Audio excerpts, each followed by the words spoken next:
مجبوریوں کی وجہ سے پچھلے سال میں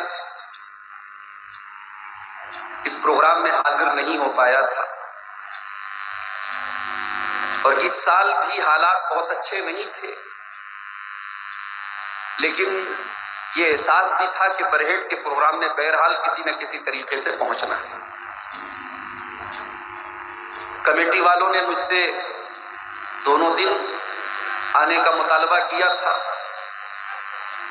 لیکن کل میں نہیں آنے کی پوزیشن میں تھا۔ آج بھی میں بنارس سے بہت تاخیر سے نکلا، اور ابھی جسٹ میں تقریباً 1:15 بجے کے قریب برہیٹ میں داخل ہوں۔ میرے بہت عزیز دوست اٹاوا کی سرزمین سے تشریف لائے ہوئے شیخ فضل الرحمان سراجی حفظہ اللہ کا خطاب ابھی آپ نے سنا، قرآن کریم کی عظمت کے موضوع پر۔ بہت اچھا موضوع تھا، اور اس وقت اس موضوع پر بہت بولنے کی اور سمجھنے کی ضرورت ہے۔ رمضان کا مبارک مہینہ صرف 3 دن کی دوری پر ہم سے، اور اسی مبارک مہینے کی ایک مبارک رات میں قرآن اترا ہے، اور ہم جیسے بدنصیب لوگ جو کہتے ہیں کہ صاحب ہم قرآن کی بہت عزت کرتے ہیں، بہت احترام کرتے ہیں، ہم اپنے علماء سے مسئلہ پوچھتے ہیں کہ مولانا کمرے میں قرآن اگر رکھا ہے الماری کے اوپر، اور ہم اس سے زیادہ اونچائی پر ہم سوئے ہوئے ہیں، تو کہیں قرآن کی توہین تو نہیں ہو رہی ہے، قرآن کی انسلٹ تو نہیں ہو رہی ہے؟ ہمیں اتنا احترام کرتے ہیں قرآن کا، لیکن معاف کیجئے گا اس قرآن کو پڑھنے کی، اس پر غور کرنے کی، اسے سمجھنے کی ہمیں توفیق نہیں۔ میرے بھائیوں، رمضان کا مبارک مہینہ بہت بہترین موقع ہے قرآن کے ساتھ جڑنے کا۔ امام مالک رحمۃ اللہ علیہ بہت بڑے محدث تھے، ان کے پاس حدیث سیکھنے کے لیے پوری دنیا سے لوگ آتے تھے، مگر امام مالک رحمۃ اللہ علیہ رمضان کا مہینہ آتا تھا حدیث کا درس بند کر دیتے تھے، اور اپنے طلبہ سے کہتے تھے جاؤ رمضان آ چکا ہے، قرآن کا مہینہ آ چکا ہے، اب اس مہینے میں مجھے قرآن کے ساتھ ٹائم اسپینڈ کرنے دو، میں قرآن کی تلاوت پہ، قرآن کے تدبر پہ میں ٹائم صرف کروں گا، اس ایک مہینے مجھے قرآن کے ساتھ اکیلا چھوڑ۔ اللہ سے میں دعا کرتا ہوں رب العالمین ہم سب کو آنے والے مبارک مہینے میں زیادہ سے زیادہ قرآن کریم کی تلاوت کی توفیق عطا فرمائے، قرآن پر غور و فکر کرنے کی، قرآن پر عمل کرنے کی بھی اللہ تعالی ہم سب کو توفیق عطا فرمائے۔ میرے بھائیوں، میں نے آپ کے سامنے خطبہ مسنونہ کے بعد سورہ زمر کی آیت نمبر 53، آیت نمبر 53 کی تلاوت کی۔ بہت مشہور آیت ہے یہ، ہو سکتا ہے آپ نے پہلے بھی اس آیت پر کچھ تقریریں سنی ہوں۔ یہ وہ آیت ہے جس کے بارے میں حضرت عبداللہ بن مسعود رضی اللہ تعالیٰ عنہ کہا کرتے تھے انہا ارجا آیت فی القرآن، قرآن کریم کے اندر سب سے زیادہ اگر امید دلانے والی کوئی آیت ہے، قرآن کی کوئی آیت اگر ایسی ہے جو مایوسی کو ختم کرتی ہے، نا امیدی کو ختم کرتی ہے، اور دل کے اندر امید کی کرن پیدا کرتی ہے، تو یہی آیت ہے۔ اب آئیے ذرا اس آیت پر ہم غور کریں کہ ایسی کیا خاص بات ہے کہ عبداللہ بن مسعود جیسے صحابی کہہ رہے ہیں کہ قرآن کی سب سے زیادہ امید پیدا کرنے والی، امید دلانے والی آیت سورہ زمر کی آیت۔ قُلْ يَا عِبَادِيَ الَّذِينَ أَسْرَفُوا عَلَىٰ أَنفُسِهِمْ، اے نبی آپ کہہ دیجئے، کس سے کہنا ہے؟ یا عبادی، اے میرے بندو۔ کون سے بندو؟ نماز پڑھنے والے، روزہ رکھنے والے، تہجد پڑھنے والے، قرآن پڑھنے والے، تقوی والے، پرہیزگار لوگ؟ نہیں۔ قُلْ يَا عِبَادِيَ الَّذِينَ أَسْرَفُوا عَلَىٰ أَنفُسِهِمْ، اے نبی آپ میرے ان بندوں سے کہہ دیجئے جو بہت بڑے بڑے پاپ کر کے، بہت بڑے بڑے گناہ کر کے اپنی جان پر ظلم کر چکے ہیں، یہ غور کیجیے گا اس لفظ کیوں. قل یا عبادی الذین اسرفوا علی انفسہم لا تقنطوا من رحمت اللہ. اے نبی آج آپ کو نمازیوں سے نہیں بولنا ہے، تہجد پڑھنے والوں سے آپ کو خطاب نہیں کرنا ہے، روزہ رکھنے والوں سے آپ کو خطاب نہیں کرنا ہے. اے نبی آج آپ کو ان لوگوں سے خطاب کرنا ہے، ان لوگوں سے بولنا ہے جو بہت بڑے بڑے گناہ کر چکے ہیں، بہت بڑے بڑے پاپ کر چکے ہیں. کوئی شراب کے نشے میں دھت ہے، کوئی زنا کر چکا ہے، کوئی حرام کاروبار کر چکا ہے، کوئی کسی غلط کام میں مبتلا ہے. اے دنیا کے پاپیو، اے دنیا کے گنہگارو، اے گناہ کر کر کے پاپ کر کر کے جنہوں نے اپنی جان کے اوپر انیائے کر رکھا ہے، جنہوں نے اپنی جان پر اتیاچار کر رکھا ہے، جنہوں نے اپنی جانوں پر ظلم کر کے رکھا ہے. اچھا اللہ نے ڈائریکٹ یوں کیوں نہیں بولا اے نبی آپ گنہگاروں سے بول دیجیے؟ اللہ نے گنہگاروں کو بھی یہ حوصلہ دیا، اے گنہگارو تم جتنا بھی گناہ کر لو تم اللہ کی بندگی سے باہر تو نہیں نکل سکتے. پاپ کرتے کرتے زمین تمہارے پاپوں سے بھر جائے لیکن تم اس زمین کے کنارے سے باہر تو نہیں نکل سکتے. تمہیں گھوم پھر کر کے آنا تو اسی دھرتی پر ہے، اسی زمین پر ہے. اے میرے گنہگار بندو، سب کے بعد تم میرے بندے ہو، میں تمہیں اپنا بندہ مانتا ہوں. ہائے میرے رب تو کتنا کریم ہے، جو تیرے ساتھ شرک کر رہے ہیں تو ان کو بھی اپنا بندہ کہہ رہا ہے، جو تجھے گالیاں دے رہے تو ان کو بھی اپنا بندہ کہہ رہا ہے، جو تیری دھرتی پر زنا کر رہے ہیں اے اللہ تو ان کو بھی اپنا بندہ کہہ رہا ہے. آج بیٹا باپ کی شان میں بدتمیزی کر دے، باپ بیٹے کو گھر سے نکال دیتا ہے، بیٹی ماں کے ساتھ زبان چلاتی ہے، ماں بیٹی سے بات تک نہیں کرتی ہے. اے اللہ تو کتنا حلیم ہے، تو کتنا کریم ہے. اے اللہ تیری رحمتوں کا کوئی ٹھکانہ نہیں، تو گنہگاروں کو بھی اپنا بندہ کہہ رہا ہے. اے اللہ تیری محبت پر قربان جاؤں، تو بندہ کہہ کے مخاطب کر رہا ہے. قل یا عبادی الذین اسرفوا، اے میرے وہ بندو جنہوں نے گناہ کر کر کے اپنی جانوں کے اوپر ظلم کیا ہے. ایک نقطہ یہ بھی ملا، گناہ کر کے ہم دوسروں کا نقصان تو بعد میں کرتے ہیں، پہلے تو اپنا نقصان کرتے ہیں. او لوگو تم کبھی گناہ کر کے یہ نہ سوچنا ویلنٹائنز ڈے پر بہت سارے زنا ہوئے ہوں گے، بہت سارے ہوٹل کے کمرے آباد ہوئے ہوں گے، بہت سارے بدکاری کے کام ہوئے ہوں گے. وقتی طور پر چند منٹوں کے لیے، چند گھنٹوں کے لیے لوگوں کو مزہ آیا ہوگا، لیکن یاد رکھو میرے پیارے ساتھیو، گناہ کی نحوست انسان کے جسم کے اوپر بھی پڑتی ہے، انسان کی ذات پر بھی پڑتی ہے، انسان کے بال بچوں پر بھی گناہ کا اثر پڑتا ہے، انسان کی صحت پر بھی گناہ کا اثر پڑتا ہے، انسان کی سواری پر بھی گناہ کا اثر پڑتا ہے، انسان کی روزی روٹی پر بھی گناہ کا اثر پڑتا ہے. گناہ وقتی طور پہ آپ کو مزہ دے سکتا ہے لیکن گناہ پرماننٹلی، دائمی طور پر گناہ نقصان ہی دے کر کے جائے گا. ہم جن کی اولاد ہیں آدم علیہ السلام، ذرا قرآن میں ان کا واقعہ اٹھا کے دیکھیے. آدم علیہ السلام کو اللہ تعالیٰ نے جنت میں رکھا اور اللہ نے آدم اور حوا دونوں سے کہا کہ تمہیں جو کھانا ہے کھا لو، وَلَا تَقْرَبَا هَٰذِهِ الشَّجَرَةَ فَتَكُونَا مِنَ الظَّالِمِينَ. اے آدم اے حوا اس پیڑ کے قریب نہ جانا ورنہ تم ظالم بن جاؤ. آدم اور حوا ایسا تو نہیں کہ نادان تھے، ناسمجھ تھے، جنت میں سب کچھ ان کو مل رہا تھا، بڑی آرام کی زندگی چل رہی تھی. شیطان کو پتا تھا بہت آسان تو نہیں آدم کو بہکانا، بہت آسان تو نہیں حوا کو بہکانا، لیکن شیطان کو یہ بھی پتا تھا کہ اللہ والوں کو اللہ کا نام لے کے جلدی بیوقوف بنایا جا سکتا ہے، دینداروں کو دین کے نام پہ آسانی سے بیوقوف بنایا جا سکتا ہے.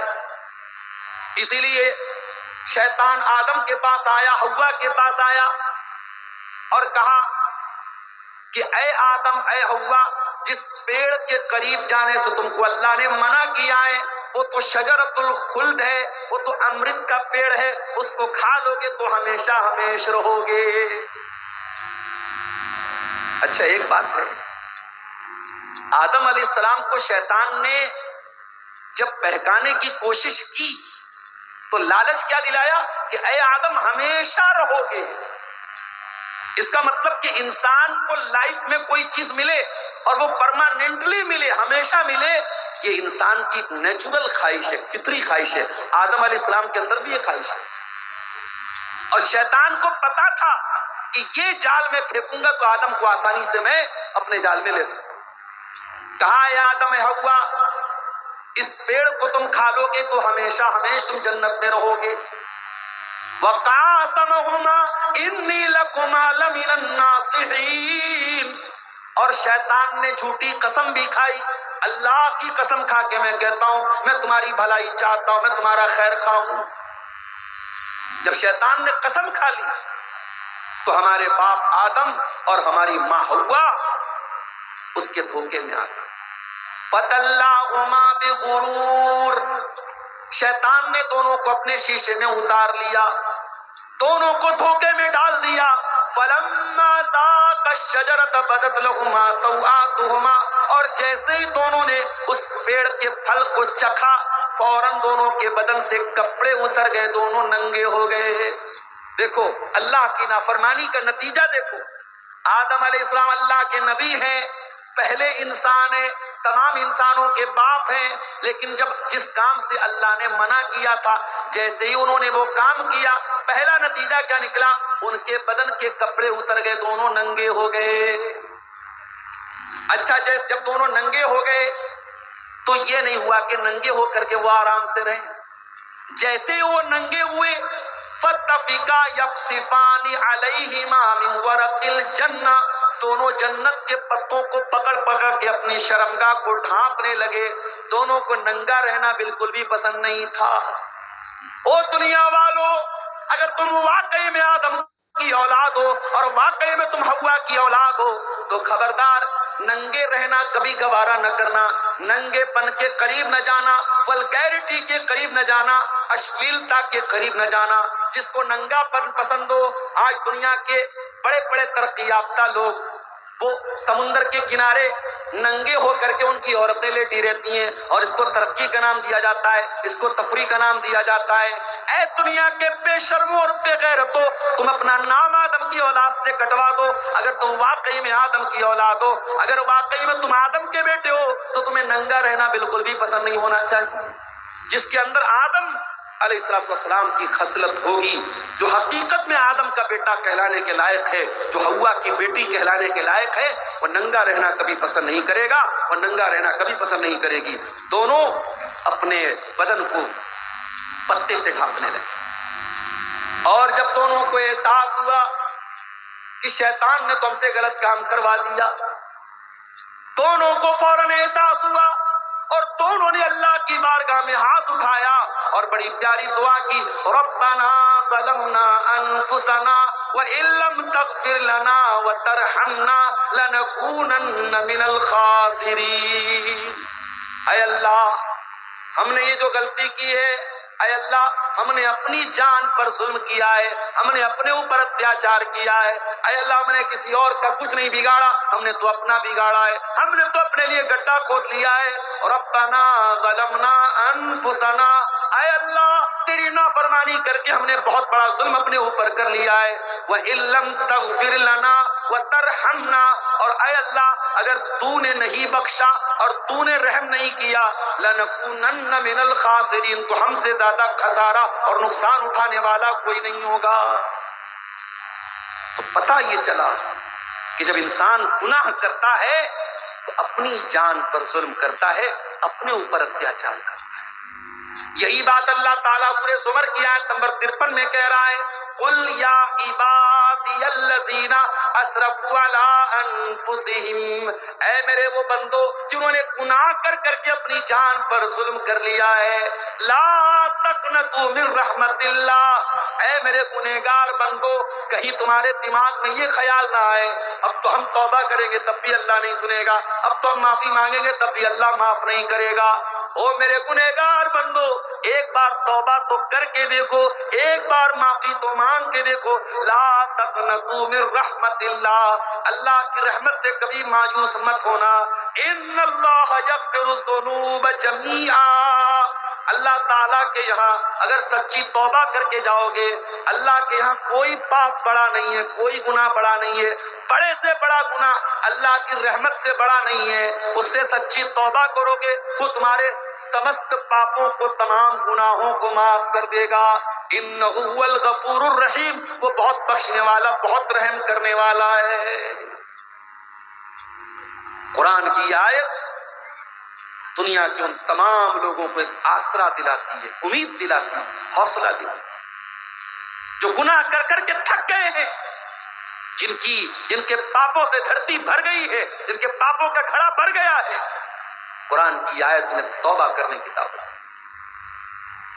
اور قرآن کی آیت یہ بھی بتاتی ہے کہ اے گنہگارو، تم گناہ کر کے اپنے اوپر ظلم کر رہے ہو، اپنے اوپر اتیاچار۔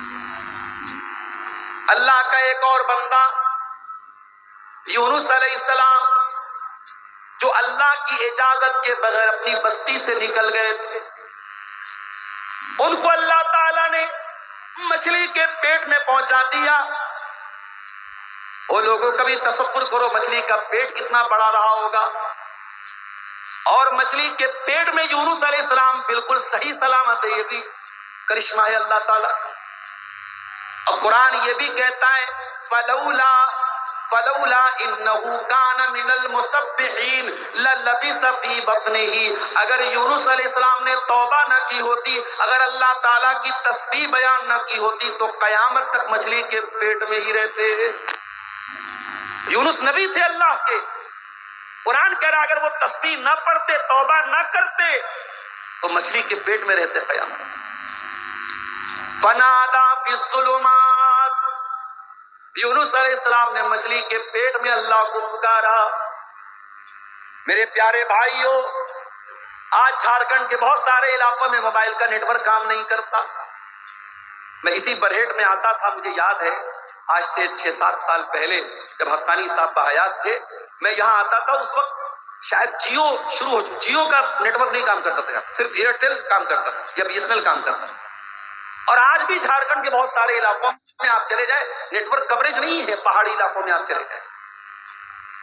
آپ غور کیجئے میرے ساتھیوں، سمندر کا اندھیرا، مچھلی کے پیٹ کا اندھیرا، اور اس کے بعد رات کا اندھیرا، تین اندھیروں میں مچھلی کے پیٹ میں یونس علیہ السلام اللہ تعالیٰ کو پکار رہے ہیں۔ یونس کے دل میں ایک بار بھی یہ خیال نہیں آیا میں پکار تو رہا ہوں، اللہ تک میری بات پہنچے گی کہ نہیں پہنچے گی۔ وہ لوگوں جہاں کسی نیٹ ورک کا کوریج نہ ہو، جہاں دنیا کا کوئی سم کام نہ کرتا ہو، وہاں میرے پروردگار کا نیٹ ورک موجود ہے۔ فنادا فی الظلمات، حضرت یونس علیہ السلام نے مچھلی کے پیٹ میں اللہ کو پکارا، اور کیسے پکارا؟ فرمایا اللہ الہ الا انت سبحانک انی کنت من الظالمین، کہا ہے پروردگار تیرے سوا میرا کوئی سہارا نہیں ہے، تیرے سوا میرا کوئی معبود نہیں ہے۔ سب سے پہلے توحید کا اقرار کیا۔ وہ گنڈا پہننے والوں، وہ تعویذ پہننے والوں، وہ قبروں پر سجدہ کرنے والوں، وہ پیروں کے آگے سجدہ کرنے والوں، تم کس منہ سے اپنے آپ کو مسلمان کہتے ہو؟ تم کس منہ سے نماز میں ایاک نعبد و ایاک نستعین کہتے ہو؟ تمہاری یہ مکاری تمہارے منہ پر مار دی جائے گی، تمہاری یہ دھوکہ دڑی تمہارے منہ پر مار دی جائے گی۔ ارے مسلمان تو توحید کا علمبردار ہوتا ہے، مسلمان اللہ کے سوا کسی اور کو مشکل کشا نہیں مانتا ہے، کسی اور کو حاجت روا نہیں مانتا ہے۔ یونس علیہ السلام نے سب سے پہلے اللہ کی توحید کا اقرار کیا، لا الہ الا انت، اے اللہ تیرے سوا میرا کوئی معبود نہیں ہے، کوئی سہارا نہیں ہے۔ سبحانک، اے اللہ میں اپنی غلطی کو مانتا ہوں، میں اپنی خطا کو مانتا ہوں، اے اللہ تو پاک ہے، میری خطا تھی، میری غلطی تھی۔ سبحانک انی کنت من الظالمین، اے اللہ مجھ سے غلطی ہو گئی، میں نے ظلم کیا، میں نے اتیاچار کیا، میں تیری اجازت کے بغیر اپنی قوم کو چھوڑ کے چلا گیا، اے اللہ مجھے معاف کر دے۔ یہ یونس علیہ السلام کی دعا ہے